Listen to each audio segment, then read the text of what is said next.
You are listening to the She Free Thinks podcast, where women have courageous conversations, speak their truth, tell their stories, and keep it real. I am your host, Coach Kat, and I help women unpack their shit, refill, and walk it out. It is my hope that this podcast will inspire you to show up for yourself, put on your big girl panties, own the fuck out of your life, and write your own narrative. Enjoy. Hello and welcome to the She Free Thinks podcast. I am your hostess with the mostest, Coach Kat, and I help women get healthier, fitter, and stronger. So y'all check this out. I got my girl here. I got my sis here. I got my badass sis here. LaTrika Peoples is a guest of the She Free Thinks podcast. And y'all, my sis is phenomenal. She is badass. She is the centerpiece. Yes, she is passionate as fuck. And she's going to bring it today, or whenever you're listening to this podcast. You get it. It was for you to get. Hey, exactly. Kat. How you doing? Thanks for having me. I am great. I'm so excited that we get to do this together. As you know, speaking has not been something that I've just been excited about. Public speaking, I should say. I can talk to people all day long, but kind of the public speaking thing, not really my thing, but I'm getting better. I've managed to grow in that area. So I'm branching out a little bit, saying yes to opportunities that present themselves to me. I'm in a great place. I'm a mom. I've been promoted at work, traveling again. Life for me has really just started to expand and grow in ways that I think I've been wanting, but was hesitant to go after for a while. So as far as my passion for things, I always want to leave people better than I found them. In whatever way that means for them, a compliment, a listening ear. I've had perfect strangers come up to me and tell me their life story and just been like, you know what? I just needed to meet you today. Today was, for whatever reason, we needed to be connected today. And I could tell you 100 stories of things that just blew my mind in the moment.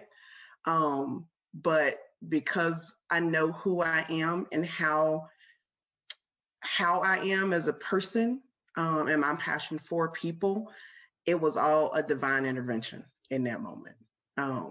So I always want to leave people a little bit better than I found them. And I'm real passionate about justice and leveling the playing field. Everybody deserves a fair chance, and one person shouldn't feel like they're over or above somebody else just because they aren't in the same position in that moment, because all it takes is a moment for those positions to switch. So that's me. Wow. I love the part of you leaving people better than how you found them. And if you don't mind sharing, there's a story that you shared with me about a woman, a young lady, when you went through the drive-through. Do you remember that story? Yes. She was actually an older woman, probably like she easily could have been my mom or my grandma. And there's this just a chicken place over by the job that I would go to occasionally. But every time I went and she was at the drive-through, she had the most amazing spirit. Nowadays it's hard to get good customer service through a drive-through window.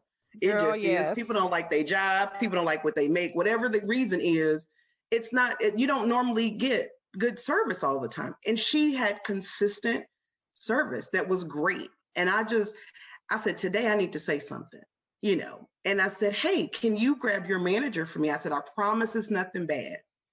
And she just kind of had this look on her face like, ooh, I really hope it ain't nothing bad.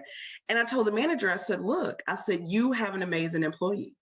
It has not been a time that I haven't come through this window and this lady hasn't been exceptional. What's your corporate number? Somebody needs to hear about it. Somebody needs to know about her.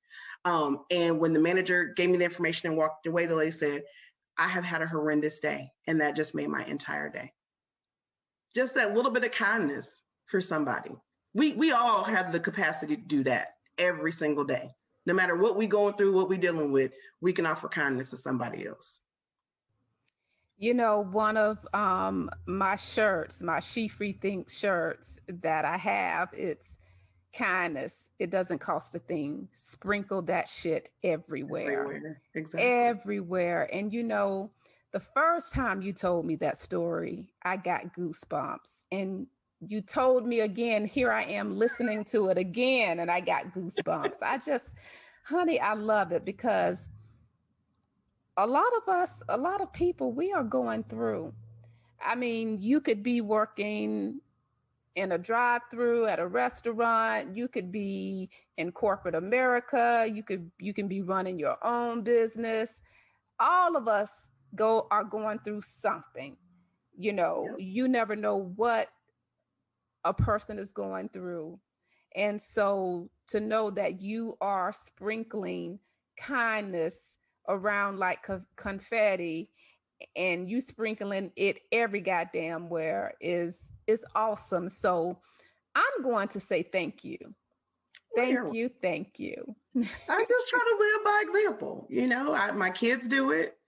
My mom did it, and she set the ultimate example for me in terms of just being compassionate towards people. And she could have had 1,000 reasons not to be. Her life wasn't no diamond. I mean, it just wasn't.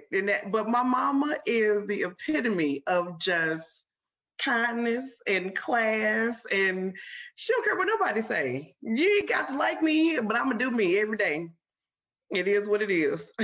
And I have learned in my adult life, that's the model. That is the ultimate model. And when people ask me, how are you able to, people do you wrong and people, treat you bad and do this. And I said, because I watched my mama say, you know what?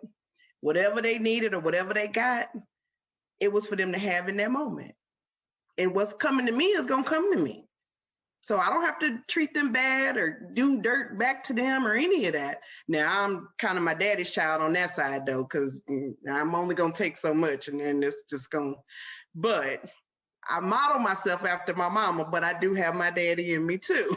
Well, check this out, sis. Hey, we can be loving, we can be kind, we can sprinkle kindness around, all of that, but we can still cuss a motherfucker out. Okay. Booty calls. We can still check somebody. It doesn't mean that we have to be pushovers. It doesn't mean that we just have to be abused and take all kind of foolishness from people. We have the right to stand up for ourselves, and damn it, we gonna do it if we need to. And I've seen my mama do it, and people been like, "Wait a minute, wait, that's my mama." Yeah, look, I done told you leave her alone. She nice. She's all flowers and butterflies until she ain't. See, girl, I love it. I love it. Well, I love it. So, yes, girl. This is some good stuff. I like something else that you said. It's like, we can have 1,000 reasons or excuses to be shitty people. But making the choice to say, I'm not going to be shitty just because I'm feeling a little out of whack right now, just because it seems like nothing is going right in my life right now. I don't have to take it out on another human being. And I also like how your mother being an example of kindness is something that you've passed down to your children. And so now we have 2 other humans who understand the power of kindness. Mm-hmm. So again, I applaud you, sis. I'm loving this. Yes, right up my alley. Hey. It is right. It definitely right up your alley. Look, don't be giving me the Fantasia meme either. I don't need you with the finger, being carried out of church today. Okay, we're not doing that today, sis. Well, you see, I'm already getting excited. I wish our listeners could see me because I'm like excited as fuck. You are. I'm just as you should be. This is what you do, and this is the result of the work that you help women do. Yes, yes, You know, yes, you yes. can see the fruits of your labor in these conversations, and so be Yes. excited. Yes. And then the Yeah. thing is, you know, experiencing the authenticity, because, a lot of times we talk stuff, we say stuff, but when you feel that energy, when you pick up those vibes, and it's authentic and it's real and it's raw, I mean, it's just like my cup is overflowing. I get like, so yeah, I will bless you once we get off of this podcast with that meme. So Okay. thank you, sis. I know it's coming. I know it's coming. That's okay. Okay, so let's get into the topic of discussion. And I'm gonna give you the floor because you got a word for us. I might have a few words for some people, you know. It's all right if your feelings get hurt. It's just my version of my life story. This Yes. may or may not apply to you. Take it with a grain of salt, or take it with a cup of sugar. It's up to you to how you choose to take it, but it's the reality that I done lived through. So that's Come where we on at today.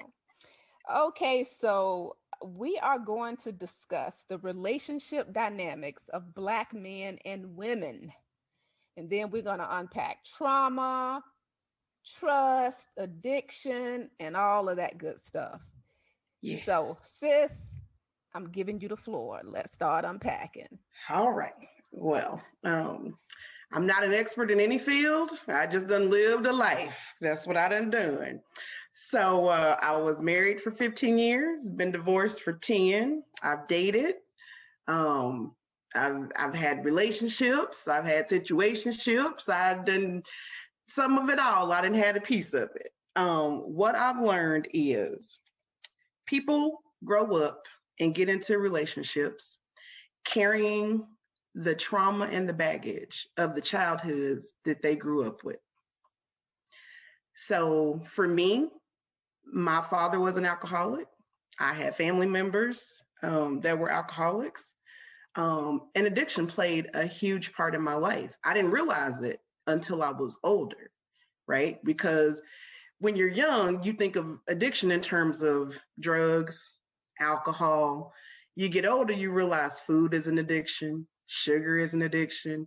People get addicted to working, to relationships, to money.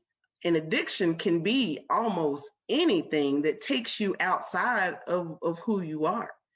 And learning that over time, as I've unpacked, as I've gone to therapy and dealt with, okay, this ain't working for me right now. Something has to change, but I don't know what to do to change it. So I learned that, you know, although I'm not addicted to alcohol, I'm not addicted to drugs, I was addicted to people pleasing. You know, for me, that was huge. I thrived on it. And you know, it was, you would get a yes from me before you would ever get a hesitation of a maybe or a no. I didn't know. That's what will somebody say if I tell them no? I was addicted to just being that person somebody could count on, until I learned to realize, but you don't have nobody to count on when it's your turn. When you need the help, when you going through some stuff, who are you able to rely on? And when, you know, you put that out there, well, you know, I'm dealing with this. Oh, I'm sorry to hear that. Hard pause, hard period. Well, wait a minute. Now I just helped you go through 1,000 things and I get I'm sorry to hear that. But again, when you learn how to unpack that addiction and you learn how to stop people pleasing, right? Then it was easier to start saying no, easier to start setting boundaries. It wasn't easy at first. It was still hard.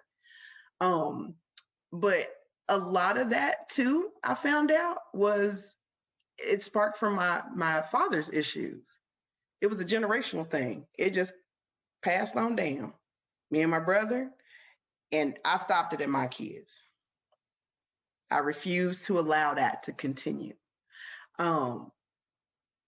But did they see it in their grandfathers? Yes. Do they see it in their father? Yes. Do they recognize it? Yes. they have tools and resources available to them to change that, and they utilize them when they can. There's no shame in therapy. There's no shame in getting the help you need, even though it's a huge stigma in our community. And I think, but to that point, that's what causes generation after generation after generation of all these people that's walking around broken, that's walking around unable to have a healthy relationship, unable to be honest, first off with themselves, much less with anybody else. So, you know, our parental issues that we've had growing up as kids, we carry that forward because we get stuck in those same, you know, I love my dad to death, but I swear some days he's still looking at me like I'm a 6-year-old kid. Daddy ain't been 6 in a long time. And it's hard for him to recognize that, you know, it's like, well, I'm your dad. And it's like, you are the man that helped create me, but I don't know that I can always say dad 100% of the time. You know, I got instances in my life where if that's the title you wanted, the responsibility didn't go with it. You know, and that's not a knock to my dad. I love him. He's mine. You know, I cherish him. I help when I can. I do what I can for him. But I know that also affected his life growing up, you know, and the things he's dealt with in his life, addiction, came from childhood trauma. You know, all of these things. Men I've dated, mama issues. And look, I can't pour salt on just the men. We as women, we got some shit we got to do too, because there's some mamas out there that ain't doing their part. All you did was help create a life, and then you washed your hands of the situation and was like, oh, well, somebody else's problem. But the thing of it is that somebody else's problem is another generation of broken kids, another generation of kids that don't know, you know, that are doing the same thing. They're carrying trauma forward. They're people pleasing. They're getting caught up in addiction. They're doing all the same things. And then everybody, the generations are looking at them, well, y'all supposed to be better. Well, the example that they got set was terrible. What example did they have? What resources did they have to change that? And that creates this void in all of us. We either don't trust, can't trust, or won't trust, right? Because, well, if I didn't get what I needed from mom and daddy, and they supposed to be the standard, right? They're supposed to be the foundation, then anything else is shaky to me. Everything else is just doesn't feel right. It's a little off. So we have to revisit why we have the relationships that we have from the beginning, from our parents. You know, we have to try to, I hate to use the word understand, but we do, because sometimes our parents are doing the best they knew how to do with what they had. They didn't have the tools and resources. They couldn't give them to us. But we grow up and feel, because now we're able to do it and we've been able to do different, then we get to look down on them. And it's like, they did what they knew to do with what they had. You know what? I want to say something about that. I was talking to I might as well say 22 because she'll be 22 on the 22nd. Oh. And she and I were talking today. And I told her, I said, nobody taught me. I learned by hard knocks. I didn't have what my children have. I sit down and I keep it real. I talk, I lay it out. I provide them with tools and resources, even, you know, outside of me. Mm-hmm. Like, hell, if I've traumatized you in any kind of way, you know, go get some help. And if you feel like you need to say something to me, come say something to me. You know, let's talk about it. So I'm real with my children. But like you were saying, I would hope that my children at some point in their lives can understand. I've been brutally honest with my children. They know my history. They know my background. So in those areas that I've missed it as a parent, I hope that they can understand. Just take a little look back with the information that I provided to them so that they can understand, but also understand that I said, you know what, maybe this happened to me. Some shitty stuff happened. No, I didn't have people in my life to teach me, which I had a lot of hard knocks. Like, I can't even count those motherfuckers. However, I didn't continue to use that as an excuse. I acknowledge it. I experienced it. However, I said, I'm going to heal from this and I'm going to work my way forward, move out of it. But I'm so glad you said that understanding part. Now, let me make myself clear. If you are being abused and just tormented and stuff like that, I'm not encouraging you to have to even have a relationship with the person if that is what you've gone through. However, for me, I hope my children can understand why I did some of the things that I did, you know. So I was long-winded, but hey, that was a good point. So I'm giving the floor back to you, sis. Yeah, but to that too, and they will understand, because something that I was able to explain to Maya when she was younger.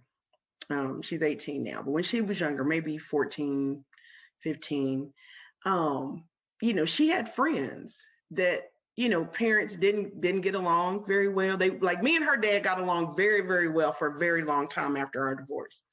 And, she would be like, oh, Mom, such and such. I said, you are able to count your blessings that you have a different life. Doesn't mean it's better. Doesn't mean it's worse. It means it's different. So you have to be a little more understanding and compassionate that your friends don't have the life you have. They aren't living the life you're living because, their parents are dealing with some things differently than yours.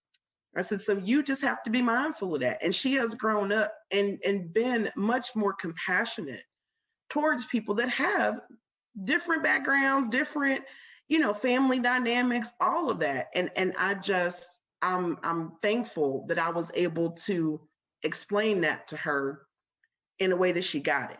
And so as she grows up, as she matures, as she becomes an adult, possibly even a parent down the line, she'll be able to share that with her kids. My mom didn't always get it right, but the things she did teach me that I can carry forward, that's what I'm gonna do. That's what I'm remembering. Because look, I know I fuck up all the time. And she don't hesitate to tell me.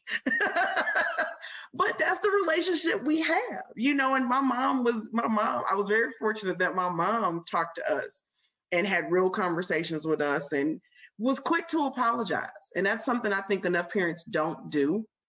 It's my way or the highway, or do as I say, not as I do. But, we're raising human beings. We're not raising robots. We're not raising minions. They're humans. And at some point, they're going to leave us and go out into the world and have to deal with the world on the world's terms. So we have to teach them it's okay to apologize. It's okay to raise your hand if you need help. It's okay to say, you know what, I got a problem I don't know how to solve. Whether that's an addiction issue. I keep going back to that because addiction is so strong in our community, in our society. It ain't just our community, but our society as a whole. Nowadays, people get addicted to, you name it, painkillers, food, hoarding stuff, and some of us don't understand those types of addictions, but they're stemming from something. If you've ever watched the show Hoarders, there's usually a breaking point that those people reach that has pushed them to now start doing, now start hoarding things, whether it's been a death in the family and they couldn't get rid of the stuff from their loved ones. Maybe it was a breakup. Maybe it was a traumatic experience. It was something that caused that. And I think we just carry that with us until we either decide not to or learn how to carry it and still move forward. And that affects our relationships with our family, with our friends, with our significant others. Not learning how to deal with those issues continuously affects us. Like I recognize I got daddy issues. I work through that, and I work through that when I'm in a relationship, so that I'm not carrying those issues and holding this man to a higher or lower standard based on my issues with my father. And when I catch myself that maybe I'm doing that, well, I pull it back, or I explain why, or I go inward, and I'm like, okay, hold on, this is off, and this ain't about him, this is about me. But not enough people do that, and men do it. I've dated some men that have mother issues that refuse to acknowledge them, and it's manifested itself in ways that they refuse to acknowledge, and over time it just didn't work. I'll give anybody grace if you're trying. I'll give anybody grace. If you're trying, you'll get grace from me. But when you repeatedly and consciously keep on and refusing to just make an acknowledgement of what's going on, it's like, okay, and I'm not saying therapy is for everybody, but it was for me. And I'm taking that shit back. Therapy is for everybody. Everybody need to go to some kind of therapist, some kind of coach, some kind of something. Because the people that go to therapy are there because of the people that ain't going. Everybody needs to be there. I'm gonna rewind. There are just things that you say that it's like it's so loud in my mind. But you were talking about admitting that you have daddy issues. And you also said that you've had to be mindful when you've been in relationships that you are not holding the men to too high of a standard, I think you might have said, or too low of a standard. That low of a standard, that is powerful, because I don't know if we ever really think, am I holding this individual to a lower standard? And I would like for you to talk a little bit more about how we could unconsciously be holding men or whomever to a lower standard. Because we accept what we know. So for me, I know who my daddy is. I don't make no excuses for it, neither do he. I accept him right where he is. But because of that, and because he's my dad, I've seen myself carry that into relationships. I'm accept you where you are. But this man ain't my daddy. He don't deserve the same grace that my daddy get. Now he deserves the same understanding in that you are who you are. But in order for us to work, we're gonna have to change some things. We're gonna have to elevate and raise some standards and do some things different, because we are not our parents. We are not here. We trying to get here, and we setting the bar for our kids up here. So that's what I mean when I'm guilty. I've done it. I've been okay with bare minimum. I've been okay with bare minimum and accepted it for a long time and said, okay, this is okay.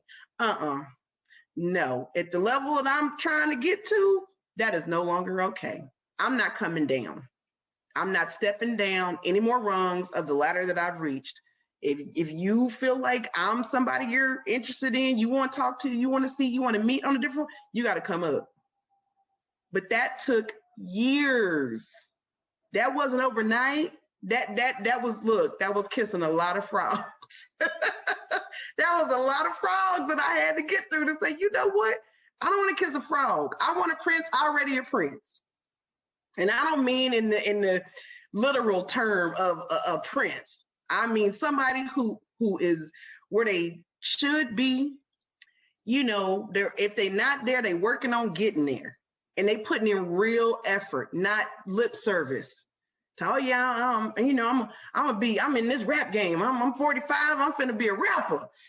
Baby, if you ain't been in the studio for the last 20 years and then actually sold some songs that didn't come out the trunk of your car, you probably not a rapper. I'm just saying. Not to discourage you from your dream, from your hobby, from any of that. But that's not your career.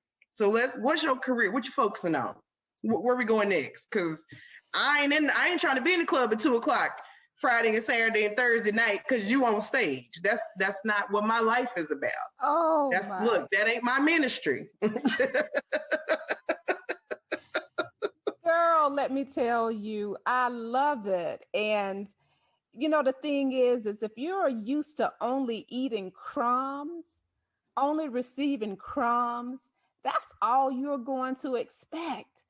But when you start unpacking shit and you understand that, I deserve the full course meal, the whole damn thing, you be like, oh, hell no. That awareness is on fleek. It is. Is that how they say it? I don't know what the new word is. I just told a girlfriend, we were talking about an ex and I said, it's real hard when you done had steak to go back to eating chicken. I said, and I'm a Texas girl. I love me a good steak, baby. So chicken just ain't gonna do it for me no more. It just ain't.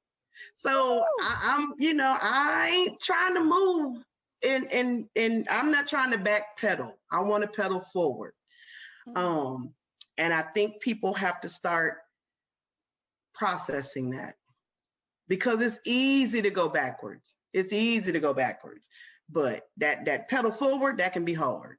That can be real hard. Girl, this has been just a good conversation, and I just hate that I have to wrap it up because we could go on and on. We could do another one. Yes. This ain't gonna be the last one. We gonna do another one because we got some shit to unpack here.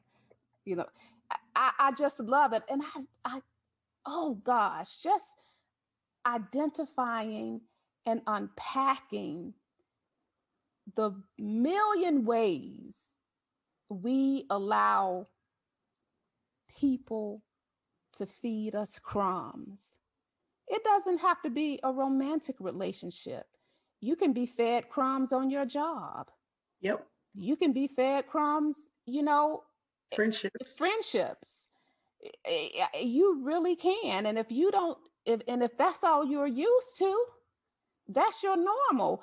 I can say that it probably doesn't feel good because I know with me in my life, there were a lot of things that I was tolerating because that's all I was used to, but it didn't feel good. I knew something was off about it. Absolutely. But it wasn't until I made a conscious decision to start unpacking shit. Then I realized, oh, hell nah. I don't have to accept this. Exactly. I don't have to. So it's just so many nuggets that you dropped that I would like to revisit when you join me again. But before we wrap it up, I would like for you to leave the listeners with some words of encouragement, motivation, tips, advice, whatever is on your heart. The best advice I can give somebody is find out what you love about you. I don't care if it's one thing. If you love your eyes, then play up your eyes. Whatever that is for you. If it's your heart and you good to people, play that up. Don't let nobody make you feel bad for loving the things about you that you love. Now, you can have a lot of things you don't like about you, but we ain't focusing on that. We focusing on what do you like about you? What do you love about you?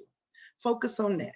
And don't let nobody discourage you from loving those parts of yourself. And when you start picking up one thing, two things, for you know what, you're going to love everything about yourself. Even the stuff you don't like about yourself, you'll love it because it's you. And you'll learn to deal with it. and other folks will learn to deal with it or move on. And that's okay too. They can get the hell on. Get on. Peace out. Get on. Get gone. In the words of Country Wayne, get gone. Oh, LaTrika, it has been a pleasure. I have enjoyed this conversation with you, and I definitely look forward to having you back because, like I said, you dropped so many nuggets, girl, like so many. And I just, there are just things that we need to revisit. We need to dig deeper. All right. But because of time and I have another engagement, I gotta wrap it up. But that's because you really want to be Jamaican and work 30 jobs. That's what you want to do. That's okay. You love that about yourself. We love it too. We gonna support you all the way around. Hey, girl, that's what I do. Blame it on blame it on this ADHD brain of mine. Okay. But nah, I love it. But I gotta say something. I don't work as hard as people think I work. You work smarter, not harder, and you make it look like it's a lot, but you done narrowed it down to a science. And that is unpacking shit. Because what may appear to people as me doing a lot, oh man, it ain't really as much as it looks like. But on that note, Trika, let our listeners know how they can reach out to you. I'm on Facebook, LaTrika Peoples. I'm on Instagram at 2BlueScorpio. That's TUBLUSCORPIO on Instagram. I think I'm 2BlueScorpio on Twitter too. I have not joined TikTok and some of the other ones. That's as far as I done got. Yeah, I ain't came to that platform yet, but that's where I'm at. Oh, girl. So, hey, reach out to LaTrika, connect with her. She is a dynamic woman doing great things, stepping out of her comfort zone, owning the fuck out of her life. I love it. I love it. I love it. And hey, do me a favor.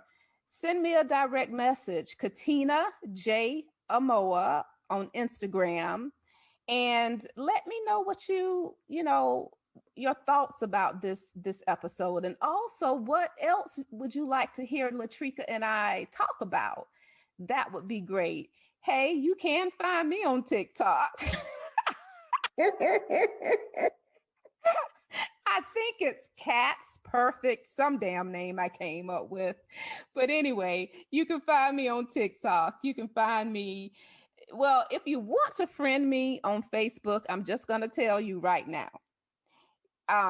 If you're sensitive and your feelings are easily hurt, or you just want to keep this particular image of me in your mind, don't friend me on Facebook. Because I'm all over the damn place. So if you want to just view me as Coach Cat with the potty mouth, that's good. But if you're highly offended and all of that good stuff, don't friend me on Facebook, because you ain't gonna have you on your mama couch curled up like a baby if you ain't ready. I'm just letting you know. I'm putting it out there. You've been warned. Oh yeah. So thank you, LaTrika. Thank you again. And thanks for having me. You are welcome, sis. And this is the She Free Thinks podcast. I'm wrapping it up. See, I'm losing my train of thought because this damn phone keep going ding. It's my reminder. God damn. So bye. Thank you for listening to the She Free Thinks podcast. Bye.